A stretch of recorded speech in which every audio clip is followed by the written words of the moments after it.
Materials are all around us, from the smallest chip in the lab to the huge solar panels in the fields.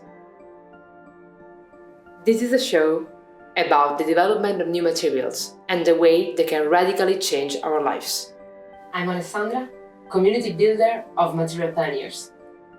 We will introduce you to researchers in many different fields, such as energy, data, deep tech, and even more, to discover the secrets of the development of new materials and the way they can change our world.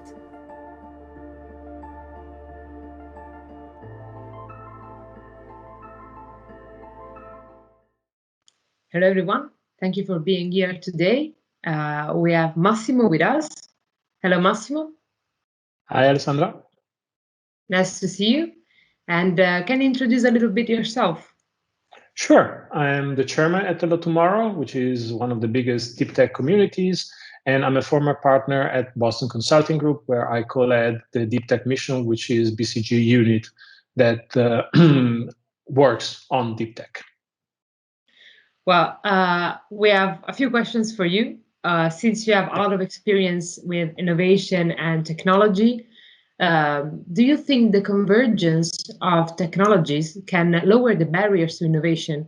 And what do you think is the role of researchers in this? It is not only that the convergence of technology can lower the barriers to innovation, it is lowering the barrier to innovation. And this is something we have been seeing over the past years. It's always been the case, but the convergence has accelerated over the past years. And basically, what is happening is that this convergence is allowing to remove also some of the constraints that were there for some of the innovation, making things that seem to be not possible. So the convergence is there, is making the barriers to innovation much lower. And what it means for researchers is that they need to learn how to operate in this convergent world. And this convergence is not only limited to the different technologies, and we're seeing a lot of machine learning together with matter on the chemistry, on the synthetic biology side, but also on robotic and automation. So they really need to, as they deal with their specific problem, need to really understand it and look outside. So they need at the same time to go deep in their area, but also look at adjacent or orthogonal technologies to maybe remove some of the constraints that they have or generate some enabler that can allow them to achieve things that were not possible before. Thanks. Well, you just mentioned problem orientation, and I think this is an issue we're all facing in society and specifically a lot in research. How do you think deep tech problem orientation approach can support researchers? And how can this change the way researchers work?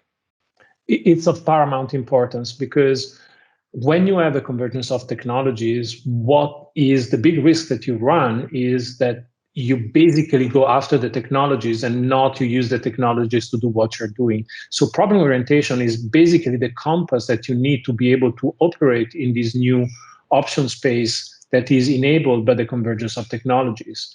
And having the right problem, framing the right problem becomes as important as the way you get to the solution, because it's really what frames the option space for you and also gives you the hints that are necessary or the inspiration to access or utilize different kind of technologies to overcome some of the barriers or to achieve the goals that you have with your proposition.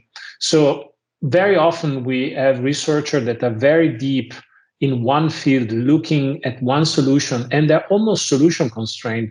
And my advice that I would really give, and we've seen many of the most successful companies out there, is really to take a step back. Don't focus on the solution. Look at the problem and ask yourself, is this the right problem? Is this the right frame for this problem to be solved? In many cases, you will find out that you can come up with different ways of addressing these that were not there before. And you were basically limiting your solution space through the wrong problem framing. Well, this leads to definitely another question, which is, would you give 3 tips to researchers that are willing to create a company and what would you suggest them to start with? I'll take the liberty to give them 4. I hope it is okay.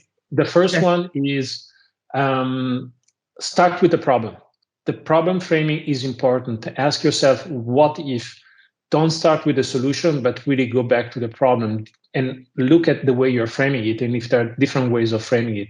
The second one is leverage the convergence of technology, but also the convergence of approaches. So try to bring together science with engineering and also design in framing the problem. This is going to help you a lot in achieving what you want to achieve. The third one is utilize at its best the design, build, test, learn cycle. The advancement on the different technologies have given a completely different power to the design, build, test, learn cycle. And if you do it properly, you will be able to accelerate the time to the solution by orders of magnitude, and making things that used to take 20 years, bring them down to a 2 years time frame. And the last one is start with the solution in mind in terms of cost and feasibility, because it's not going to help you if you can come up with a solution that is not viable economically and practically. I think this is going to help give you the right frame as you go through this exercise. Thank you so much, Massimo. I think this has been inspiring for many young researchers out there. And of course, to everybody, you can approach Massimo on his social media, and you can find more information about the Deeptech approach on our Material Pioneers website. Thank you so much, Massimo, for being with us today, and I'll see you soon. Thank you very much.